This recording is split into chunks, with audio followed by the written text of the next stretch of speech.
just for the sake of procedures, we ask that you please keep your mics muted for the presentation.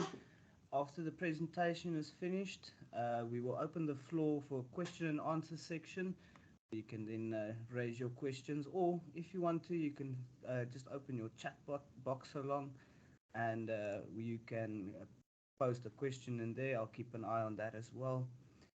And yes, a very, very big welcome to everyone. Thank you, Mr. Derek, for availing yourself to give us this presentation with regards to the maintenance of fire suppression and safety systems in a building. So, Mr. Derek, he is actually he's a qualified. Is it mechanical engineer? I know you've got your BTech Mech from the University in Johannesburg, as well as your Sergi accredited design supply and installer from Sergi in France. And then you've got also your NFPA sprinkler and special risks qualification. And Derek, you've also then been had a few projects on various sites before. Typically, you were also the trainee contracts manager for Hammond SA from 2005 to 2007. From 2007 to 2009, you were the contracts manager, fire control systems. And then from 2009, you are the operations manager for Tepo Temba Engineering. Guys, just to give you an idea of Tepo Temba Engineering, they are an engineering company providing innovative fixed fire protection and detection solutions for a diverse group of clients in the industrial field. Our range of expertise covers the full spectrum of fixed firefighting systems such as automated sprinklers, medium velocity water spray systems, fixed fire protection to power plants, high velocity water spray, and in particular transformer fixed fire protection systems, fire pump stations, hydrant reticulations, and hose reels installations. So I think if anybody is going to be able to give us a good idea in terms of our topic today, it is Mr. Vandenberg. Thank you very much, Derek. Floor is all yours. Good afternoon. Thanks a lot, Ferdy, and thank you for the opportunity. Just comms check, and everybody hear me fine? Ferdy, if you can just have a look out for thumbs ups, if I'm audible to everybody. I can hear you well on my side. I'll have a look out if somebody is having a struggle hearing you. All right, thanks a lot. And then also, if you can just keep an eye out for any questions, raised hands. I'll be stuck in the presentation, so I will not be looking at hands. 100%, I will do that for you. Good stuff. Okay, afternoon, everyone. My name is Derek from Cheputema Engineering. Ferdy has given an introduction already. And yeah, we are a company in Roodepoort, Johannesburg, and we specialize in fire protection systems. So I'm not a teacher, and please do not judge me as such. All right, let's get cracking away, if that's okay with you, Ferdy. Let's go. Good. So the topics that I just want to touch on today, obviously it's a fire topic, and Fire 101. Just want to for us to have an understanding, what is a fire, what is fire protection, and why do we need protection, and how do we go about putting out a fire or to prevent it from spreading. Then the big 5 systems. There are more systems than the 5 listed here, but these are the big 5. So we've got hydrant and hose reel systems, and those will include the handheld fire extinguishers. Then we've got sprinkler and deluge systems. those are the automatic protection systems, wet systems, and most common.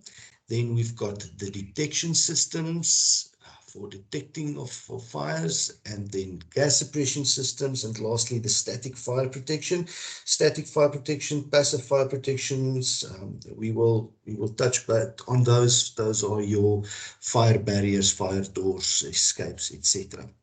And then to the important business of the day is maintaining the fire systems and the importance of it, and also some common issues that we have found in the industry, and stuff that is really easy to fix by just spending a little bit of time on them. All right, everybody still happy? Can we get going? Good stuff. So fire 101, basic principles. What is a fire? So according to Wikipedia, fire is the rapid oxidation of material, the fuel, in the exothermic chemical process of combustion. The important word to note here is the word oxidation. We will get to that in a minute. So oxidation, it's got to do with oxygen, and the material, which is the fuel, and the chemical process of combustion, which is a fire. And we know that the fire releases heat, light, and various other reaction products. So at a certain point in the combustion reaction, called the ignition point, flames are produced. Now, please note the following. The flame is the visible portion of the fire. So we can conclude that fire can be present without a flame. So flame is what we see, is only the visible portion of it. And please note that it does not always need to be visible. As soon as the key elements are there, you might sit with a fire. The most important thing of fire protection in the industry, we call it the triangle of fire. You might have come across this somewhere in your life, in school, varsity, wherever. You might have come across this triangle of fire. It consists of 3 elements. Remember, in the previous slide, we made mention to oxidation, which is, it's got to do with oxygen.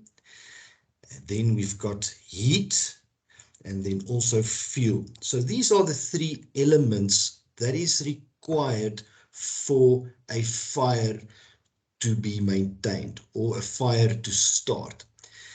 The triangle being one of the strongest known objects or shapes around. The principle is that if you remove any one leg of the triangle will collapse. And it rings true for fire as well. If we remove any one of these elements, either heat, oxygen, or fuel, from the equation, we will not have a fire. So it then goes without saying that if we want to extinguish any fire, we need to take away at least one of those elements. No oxygen, you will not have a fire. No heat source, you will not have a fire. And the same with fuel. So to extinguish a fire, we need to remove either one or more of those elements. So it's sometimes easier than said, or not as easy as said, more difficult. So removing oxygen. How do we remove oxygen from something?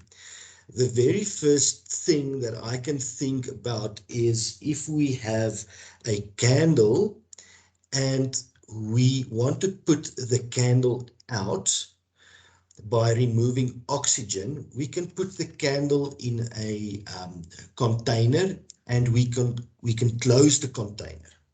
By closing the container, we let the candle use up all the oxygen. So the candle will go out because the oxygen have been depleted. So our triangle of fire, we have now the fire has used up its own oxygen, or the oxygen in that environment, and hence the fire will be gone. So oxygen can be removed by physically covering the fire and let the fire use up all the oxygen. We can also disperse the oxygen by introducing other chemicals or gases into the environment. In other words, if we introduce a gas into an environment where the specific gas we are introducing is heavier than the oxygen, we know that the known gas or the introduced gas will go to the bottom and the oxygen will then go to the top. If our heat source and fuel is at the bottom of the environment, the gas will displace the oxygen above the level of the fire and we will have extinguished the fire. This is commonly known in the gas suppression systems. We will touch on each of these systems in a little bit more detail soon. So gas suppression systems, powder systems, foam systems. Our powder foam systems creates almost a blanket over our fire, and also then the fire uses up its own oxygen, and also the chemical composition of the foam and the powder systems, they combine with the oxygen and create gases that's not flammable.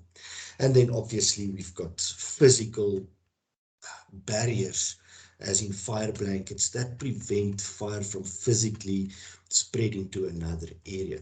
So that is removing oxygen. The next one is also quite easy to do, and that is removing heat. And to remove heat, purely what we are doing is we are cooling the source or cooling the environment. And we know this just from, again, using the candle example. If we put water onto the candle, the flame will go down. We have cooled the wick to such an extent that there's no more combustion. It's too cold for a fire to take place. So these systems are commonly known as wet sprinkler systems or wet systems. In Europe, they also refer to as dry systems because of the temperature fluctuations. Europe, America, Northern Hemisphere, where you've got empty pipes, and then only when on activation of a fire system, only then they introduce water onto the hazard area or the fire. Nitrogen systems, nitrogen obviously an excellent cooling agent. And then also misting systems. Misting systems, you can think about these fogging system, fogging sprayers they've got at most restaurants in summer in South Africa, with a very, very fine mist. It's almost the same, and that's there to do what? It's there to cool the patrons, to cool the guests. And in the same way, the misting systems used in fire protection is there to cool down the environment to such an extent that we extinguish the fire. Then the last one, which is removing the fuel. This one is complicated, and in most instances, basically impossible, because it is the fuel more commonly that keeps the fire going, and the fuel is in most instances fixed. We are sitting with maybe a structure, a roof, a floor, furniture, maybe a container filled with petrol or flammable liquid, and it's now difficult to take that specific element out of the equation because it's not always movable, but most of all, it is dangerous to send someone in to go and get the fuel out. We would rather go and look at the option of either taking away oxygen or cooling the fire situation down. Good. Everybody's still happy. Ferdi, is there any hands or anybody that wants to ask anything? It's looking good for now. Good stuff. So, why do we need fire protection systems? And the main reason for it is safety, guys and girls. It's safety, life safety. Please, let's not fall into the trap to say it is insurance or anything else. So life safety is and needs to remain the biggest driver behind fire system. If we make life safety the biggest, most important factor, then building safety and equipment safety, all of that will automatically fall into place. So please, let's keep on maintaining to have life safety as our #1 driver for fire systems. Insurance, and we know what is out in the industry, we know what is happening. Insurance should not be the reason to have fire systems. The main reason should be life safety at all times. I'm going to show you the next slide, and I want you to maybe just stand still on it for a while. I'm not going to say anything about it. Let it sink in, and then we will discuss it later on in the presentation. But please have a good think about it just for a couple of seconds, and then we will move on.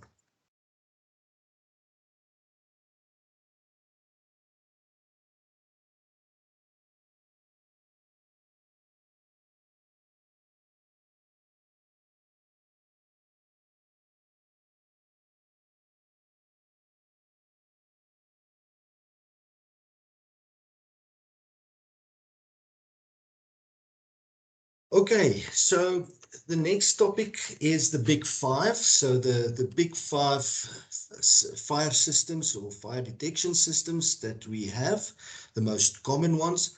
There's plenty of other types of fire systems that we are not touching.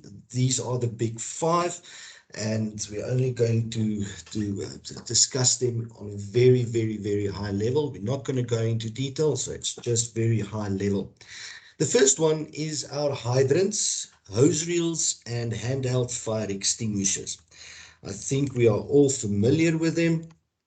So our hose reels, it's commonly a red reel with a hose pipe that is wound up on the reel, and it is mounted on a wall, and it has got a tap valve that you need to open. If you open it, water comes out of the end of the hose. So what needs to happen is someone, an individual, whether it is a fireman, a fire warden, a resident, employee, whoever, somebody, a person needs to go and manually take the hose and go to the fire situation and try to either contain the fire or put out the fire, keep it from spreading. So it takes manual intervention by a person. The same goes for a fire hydrant. So you'll see next to this hose reel in the center of the slide, this is a hose reel, and the hose reel's supply is taken from the hydrant feed, And the hydrant is this red piece of equipment at the end of the hydrant feed, and it's normally a 80 millimeter or so outlet with a valve handle to open and close the hydrant. And that is mainly for the use of the fire brigade. When they come with their lay flat hoses, they connect to the hydrant, and that gives them either a supply of water to their fire engine, or to manually fight the fire with a firefighting hose. Again, it is somebody that needs to go into the fire situation and physically fight or contain the fire to try and extinguish it. Then lastly, we've got the handheld fire extinguishers. I think we're all familiar with them. We see them all around us, and they come in different shapes and sizes, and they are also classed per type of fire that you get: electrical fire, chemical fire. Yeah, it's different types, different classes. So I think we're all familiar with them. The second one of the big five is the sprinkler and deluge systems. Now, the sprinkler and deluge systems, you will find them, you might have seen them in shopping centers, big office blocks, high-rise buildings, heavy industrial applications. So it is a network of pipes that is connected to a common water supply, and the pipes that's coming out of the main part of the water supply, we call them ranges, and the ranges have got little sprinkler nozzles on them, and the sprinklers look like this, and they can be in any orientation that you would like to have them. You get them in uprights, down, you get sidewall sprinklers for side horizontal spray. So basically what happens is it is a mechanical heat detector, and when the environment next to the sprinkler gets to a temperature higher than this glass bulb that sits in the middle, then the glass bulb will burst. There's a pin and plunger inside the sprinkler head, and that will then shoot out, and water will spray onto the deflector plate, creating a spray pattern, and thus going on to the specific area. Now, contrary to popular belief, and thanks to our friends in the film industries, sprinkler systems do not operate in an entire area. So a sprinkler will only one sprinkler will operate where there is fire. So in the films, in the movies, where you see that there is a cigarette triggering a sprinkler and the entire floor gets drenched by water from all the sprinklers, that's complete nonsense. It does not work like that. It is only the sprinkler where the heat is above that rating, where that sprinkler will operate. So that's a sprinkler system. You get them concealed in in ceiling voids. You get them below floors. You get them in warehouses, between racks, office buildings, etc. Then also we get a deluge system. A deluge system is like the one in the bottom right, the one here.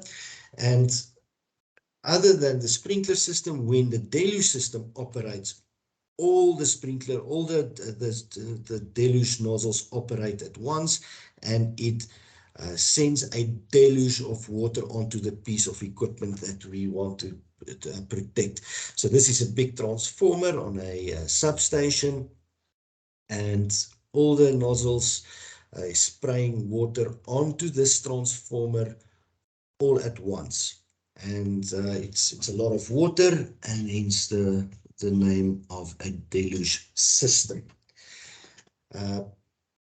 Bottom left, we have got a valve station, and those are just the valves that control all these separate sprinkler systems that you might find in a building.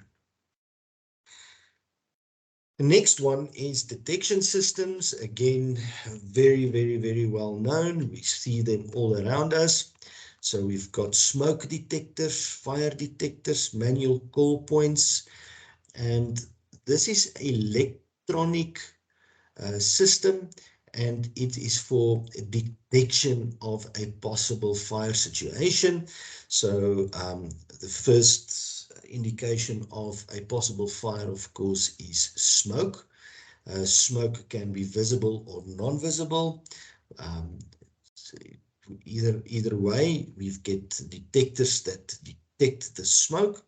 That sends a signal to a common alarm panel, fire alarm panel, and then it gives us a audible alarm and visual, and then we know that there is a problem. And these detectors work in such a way that they are programmed in the panel that when the alarm is sounded on the panel, you can go to the panel and you can see exactly which detector in which area have been activated, and you know where to go to or to where to send the fire brigade to if there is already a confirmed fire. Very common, especially in South Africa. Most buildings have them. Very common. The next one is gas suppression systems, and not as common as sprinkler systems. The gas suppression works hand in hand with the fire detection system. So gas suppression systems commonly used in small data centers, server rooms, battery rooms, equipment rooms where there's high voltage equipment. And basically what it is a bank of cylinders, and the cylinders being filled with either nitrogen, even CO2, although CO2 is not that common anymore because of the hazards in itself with CO2. But there's quite a lot of clean agents, FM200, energens, quite a vast array of gases that can be used in these cylinders. And what happens is a fire detection system will detect a confirmed fire inside a room. This will trigger an alarm on the fire panel, on the previous topic, the fire detection panel, and in turn that will send then a confirmed fire signal to the gas extinguishing panel.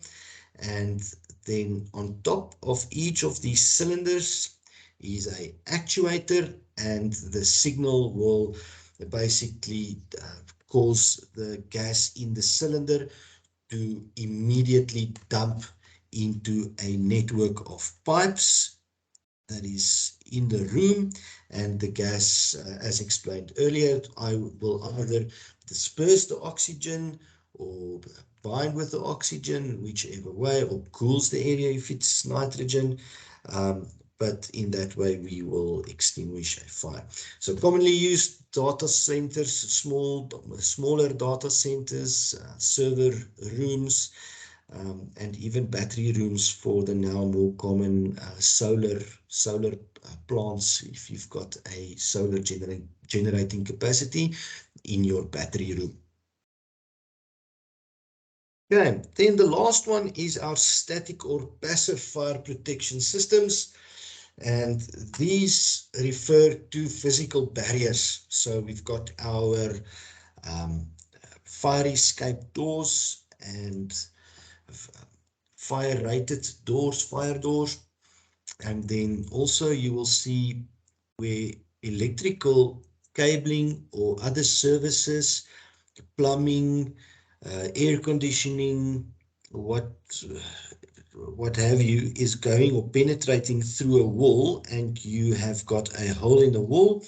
You can patch that up and seal it off with a fire resistant paint or barrier. The same can be seen here. And basically what it is, it's a compound that is resistant to fire, and you get them in specific and different ratings, all the way from 2 hours up to 9 hours. So it is just a barrier to prevent fire from spreading from one area into another. So those are physical passive fire barriers. I think we're all familiar with the fire escapes, maybe not so much with the fire stopping. Good. So now getting to the fire system maintenance part of it. The intention is not for us to know how to maintain physically, how to go with a screwdriver and maintain the system, but just to know that what needs to happen, how regularly, to what systems, and what are common things that we can look out for in the everyday life to maybe prevent a unfortunate situation. So the first one on hydrants, hose reels, and handheld fire extinguishers. A visual inspection at least once a month. Now this can be done by a safety officer or maintenance supervisor. So anybody in your office environment, building, wherever you are working, building you are managing, whatever may be the case, somebody needs to go around and visually check the condition of the equipment, the firefighting equipment. It's not to go into the nitty and gritties of, is it still full of, it's still pressurized enough, just visually. One, is it there still? What is the condition? Is it leaking? If it's a hose reel, is the hydrant lever to open it, is it still there? Is it been stolen? Is it gone? What is the condition? And then report on that. And then very, very, very important, I think we know this, once a year, annual service and inspection by a accredited service provider. In South Africa, SAQCC approved or acknowledged provider. Okay. So that is on our manual firefighting equipment, and it's a requirement for it to be serviced annually, but visually checked once a month. Sprinkler and deluge systems. Now, on the sprinkler systems, we touched base on the incoming supply line. So sprinkler systems are connected to a common water supply, sometimes directly from the municipal supply line. And if the premises or building are too big for the municipal supply line to service, then they designed a pump house and water storage facility on the site in order to cater for the water requirements that is required to extinguish or to operate the sprinkler or deluge systems. So the sprinkler systems visual inspection, again, at least once a month. This can be done by the safety officer or maintenance supervisor, and then an annual inspection and service by a accredited service provider.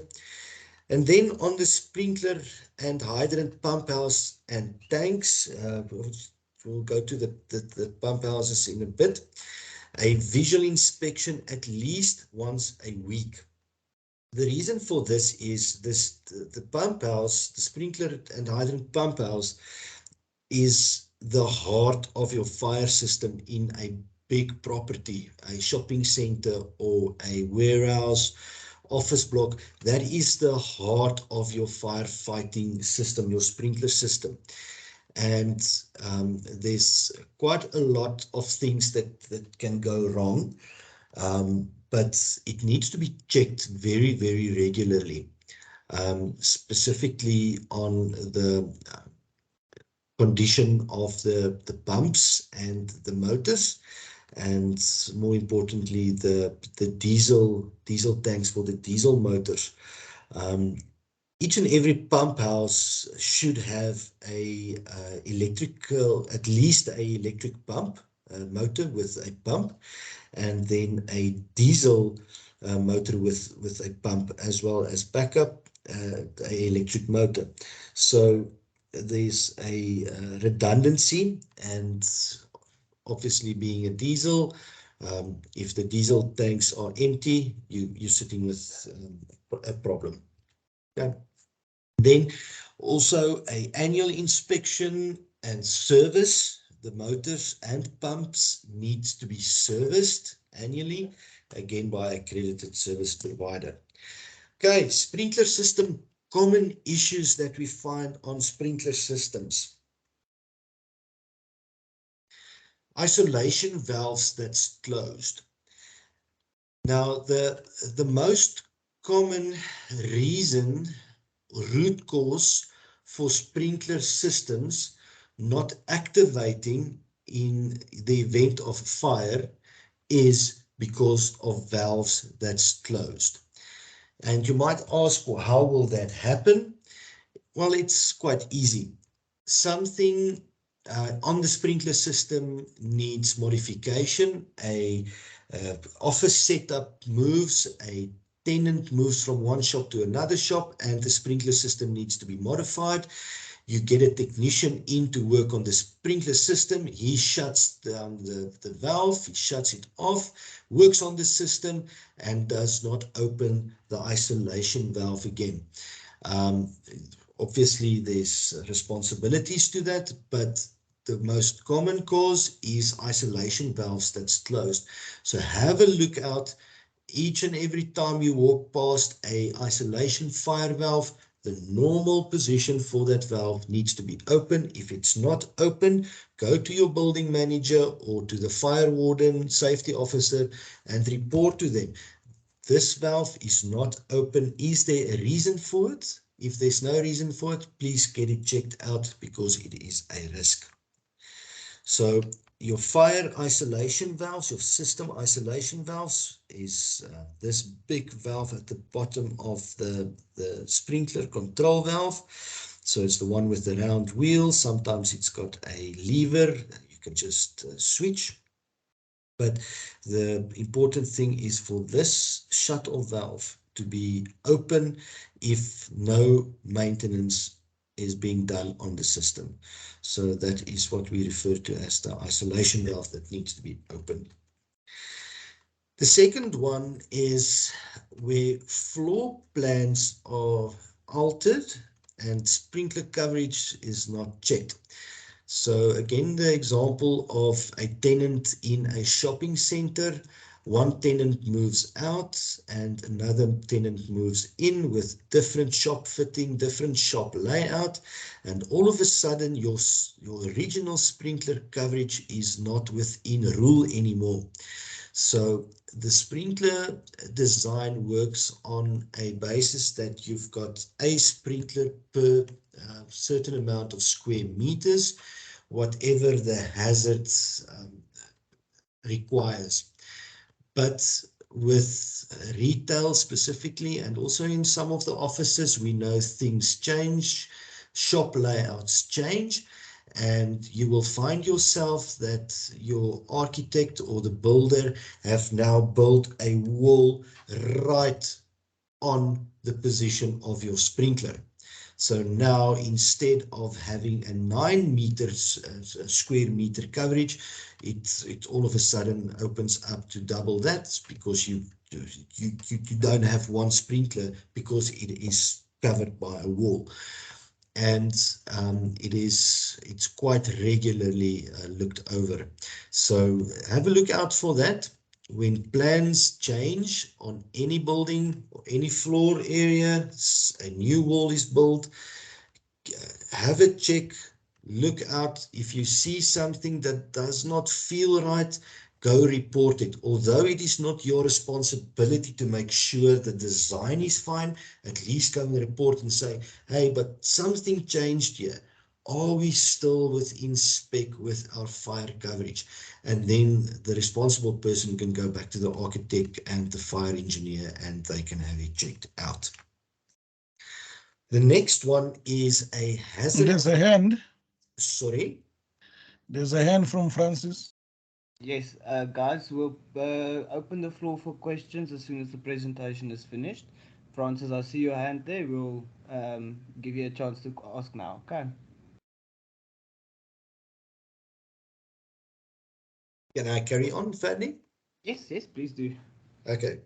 So the next one is a hazard class change. So referring to a hazard class is the following. In a retail setting or a shopping center setting, I'm just using a shopping center as an example, you might have a restaurant, a clothing retailer, and you might even have a tire shop, a tire shop. Now, it goes without saying that the type of fire from stacked tires is way different than the type of fire from clothing and even a type of fire from a restaurant. So it goes without saying that the designers of the fire systems and the building had to take that into consideration when the building was built. Now it's years down the line and people have moved in and out, and now you are sitting maybe with a tire retailer in your restaurant space and or a restaurant in your which was previously a tire retailer. Now, to have a restaurant where your tire retailer might not be as big an issue because the risk, the hazard class of a tire is much higher than the restaurant, so that is still fine. But now you are selling tires in a space that was normally occupied by a restaurant, and all of a sudden now you are not sufficiently covered by your normal fire system, sprinkler system anymore because of the higher risk.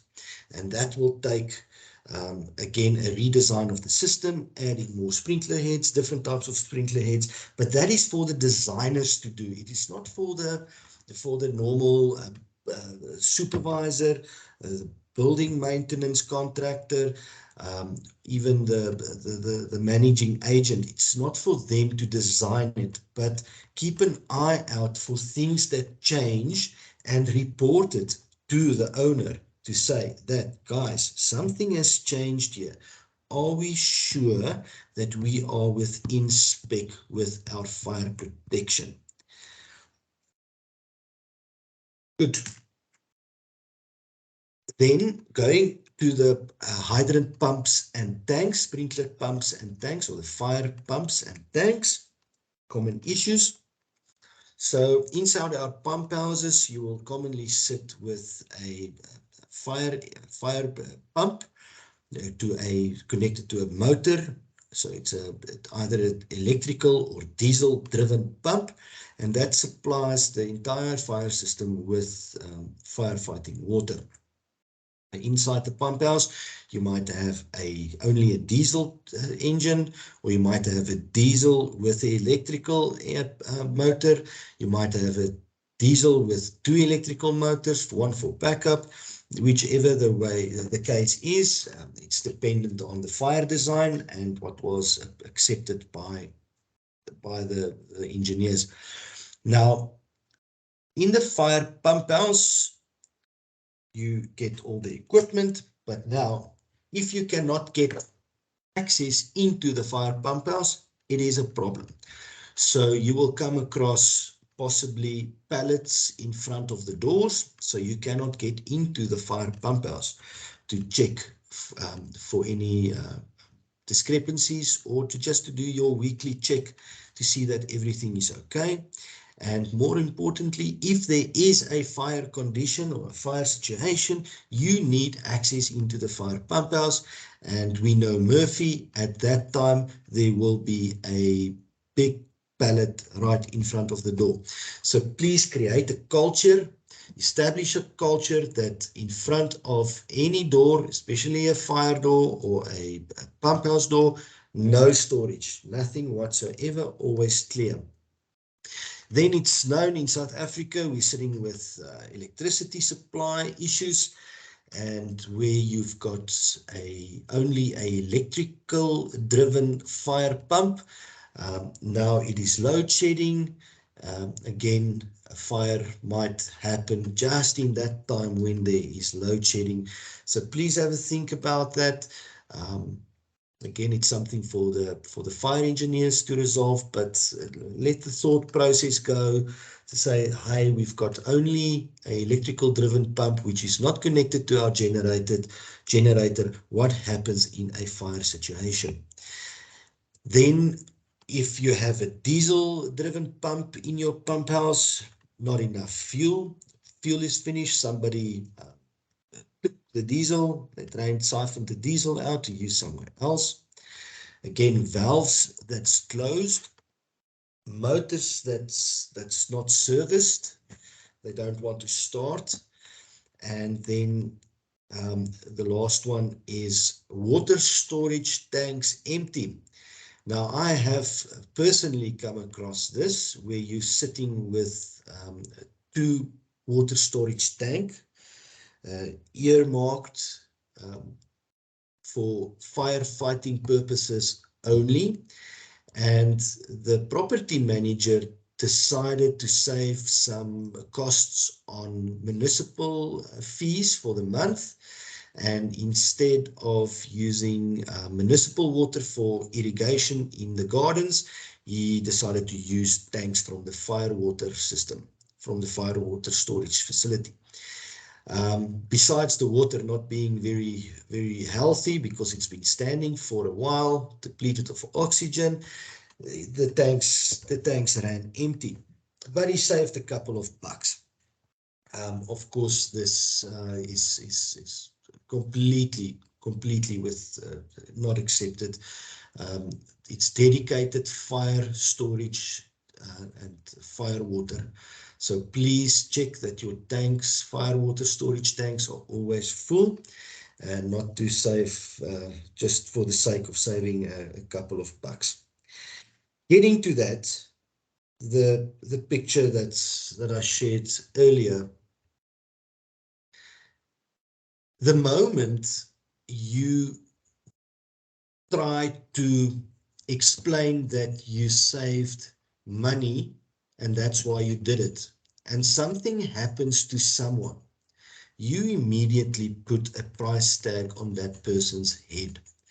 So the couple of $1,000 saved on water for the month that the municipal bill did not have to be paid, that saving, in other words, is the price that property owner is putting on someone's life. And it goes without saying, it's not fair.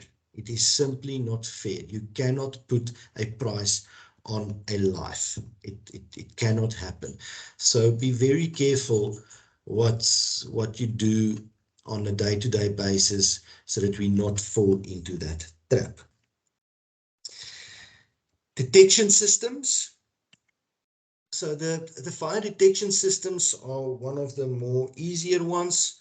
They get serviced annually, and the visual inspection daily. They will give you an alarm when something is not healthy.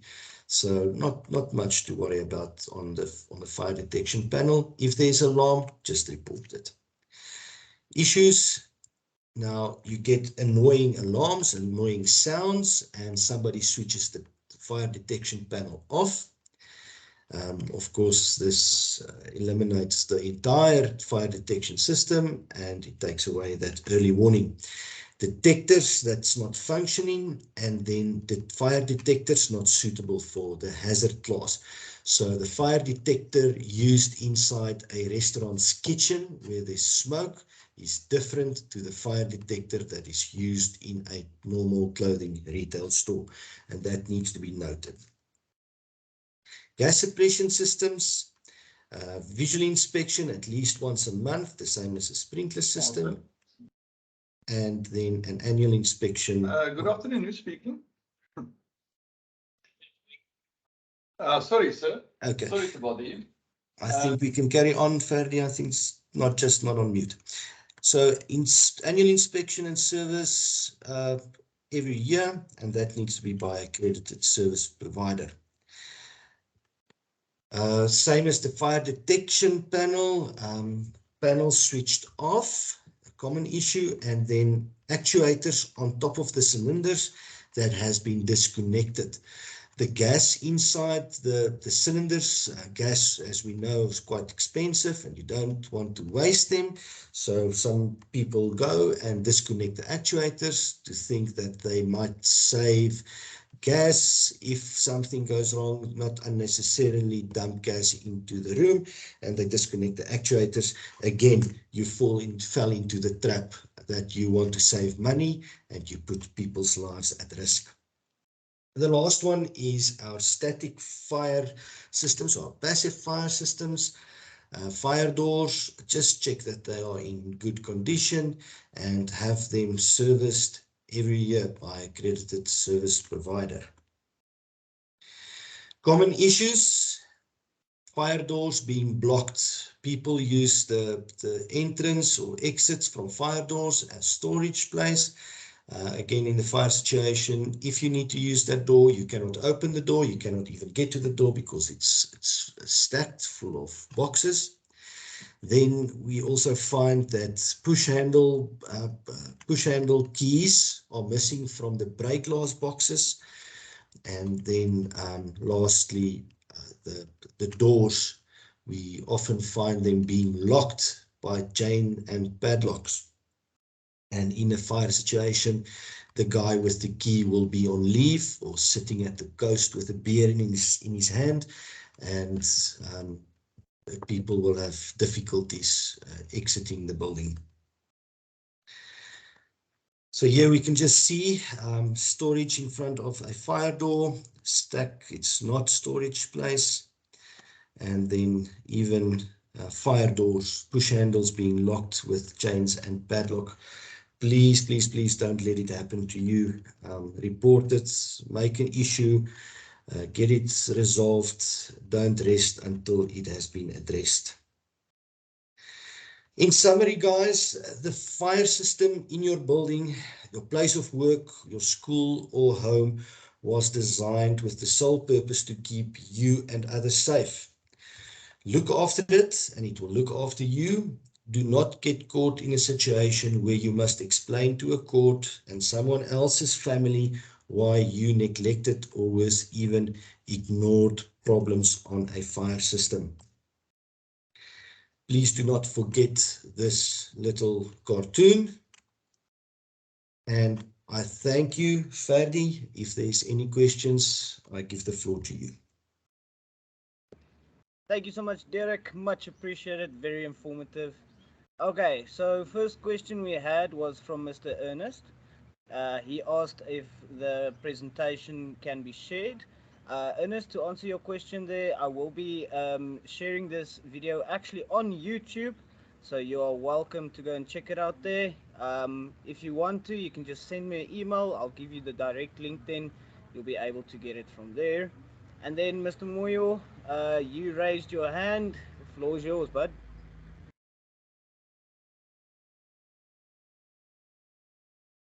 Good afternoon, team. The first thing I wanted to mention was the valves in specific positions at all times. In the areas that I've worked at, we've had to have chains around those certain valves. This one is normally closed, this one is normally open, and then they are chained in that position, and the key to the chain will be on top of a spares cabinet in that ICV room. Very, very, very good practice. I applaud you. Very, very good practice. Okay, and then you spoke about the Dulwich valves. I wanted to find out more about that.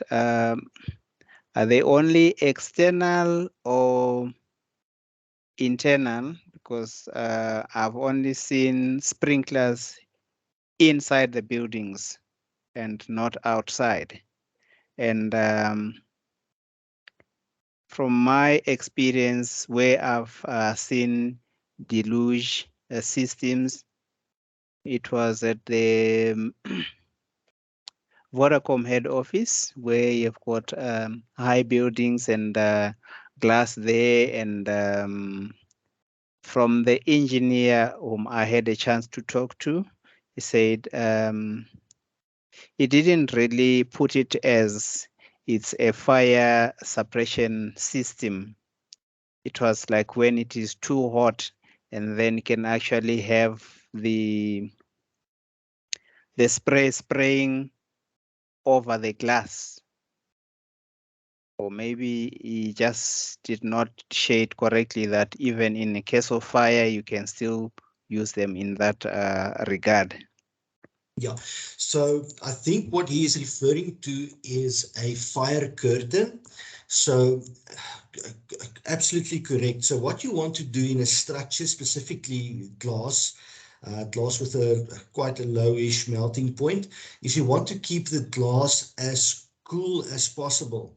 So you will have a deluge valve to activate a array of sprayers. We call them curtain wall sprayers, and they will just create a wall of water that flows down either the glass or even a steel structure, and that is just for cooling purposes, not to create a collapse on the structure. Generally, the deluge systems are more for outside applications, where you've got, yeah, it's a high velocity spray system. The control valve, the deluge valve, is it's almost the same as a sprinkler control valve. It's just trimmed differently to activate at once there's a pressure drop in your detection line. So it's just trimmed differently, but it's basically performing the same duty. Okay. And then the next question I had is on the spacing between the sprinkler heads. What is the regulated distance between two sprinkler heads, as well as the acceptable distance between, how the closest the sprinkler head can be close to the wall? Okay, for that there's quite strict regulations on that. There's different spacing for different hazard class. If you remember that I've discussed the hazards, different hazards. So you get different spacings for different hazards. You get ordinary hazard, you get extra high hazard. So there's no general to say this is what it needs to be.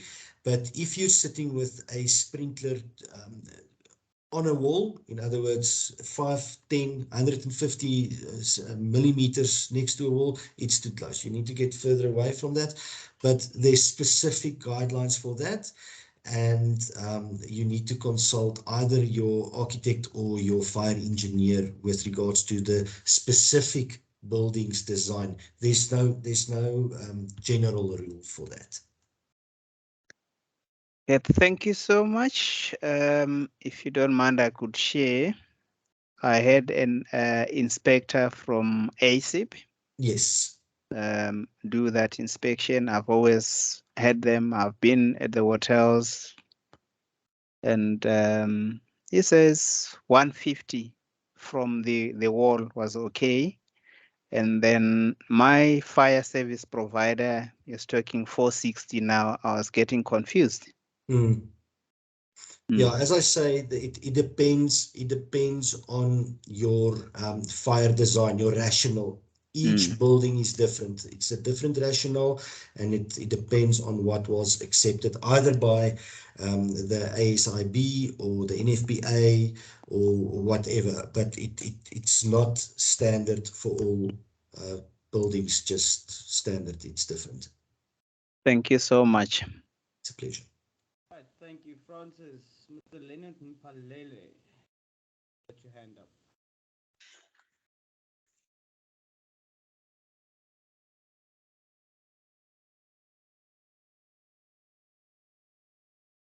Leonard, are you there? Hello, everyone. Yeah, I am here. My question is on the deluge system, suppression system. We have one in on a building, and it's been placed on top of the transformers. So I want to know if is it safe or is it regulatory for water to be to take out fire on the transformers, because as I know, water and electricity, they don't go hand in hand most time. You're absolutely right. So what happens in industry with the bigger transformers, remember these transformers is not our toasters at home or electric stove top or something like that. These transformers is industrially rated. It's industrial rated transformers, and they are generally protected by several other systems. So when you do get a fire on the transformer, the first thing that will happen is the transformer will physically trip.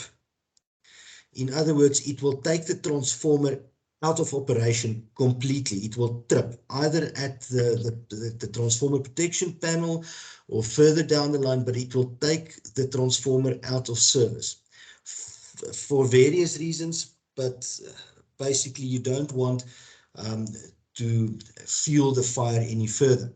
So as soon as the transformer has tripped and there is a fire, water can do no damage. It can do only good. And what you want to do is you basically just want to cool, even if there's no fire. There can be an internal fire on the transformer, and the fire cannot be even on the outside, but the transformer gets hot. And what you want to do is you just want to cool the transformer down to such an extent that the tank of the transformer does not rupture, so you don't have a sudden oil spill and oil catching fire. And so absolutely safe for deluge systems to operate on big industrial transformers, because the transformer will trip before the deluge system operates. Okay. And the same can go. Remember, I always use this analogy that the transformer is sitting outside in the rain, and when it rains, nothing happens there either. So it's absolutely fine. No issue there. Yeah. Okay. Good. No, understood. Thank you. And guys, I'm gonna open the floor for one last question. Calvin is hand raised, and I think after that we'll close the session. If you do have any questions popping up, please feel free to send me an email then, and we'll see how we can assist. Calvin, floor is yours. Hi, good afternoon. My question is around the sprinkler system annual service. What do you actually check during an annual service on the sprinkler system? Okay, so on the annual service, you will definitely check the sprinkler control valve. Just check the general condition, maybe check the diaphragm of the clack of the control valve, depending on what type of control valve it is. And then you will do typically what we call a remote test. So somewhere on your sprinkler system, if it is within spec and design, you must have a remote test point on your sprinkler system, and you will test the sprinkler system through this remote point. In other words, you will simulate a sprinkler operating, and then you will check, yes, did the clack switch on the control valve, is the sprinkler alarm gong working? If you've got interfacing to your building management system, your BMS or your SCADA, or whichever way, is it interfacing to your control room? Is it interfacing to your fire panel? And that's what you will check on your annual test. You will check even maybe the internal of the pipe, just check the condition of the pipe on 1 or 2 pipes, just check that everything is still in good knack.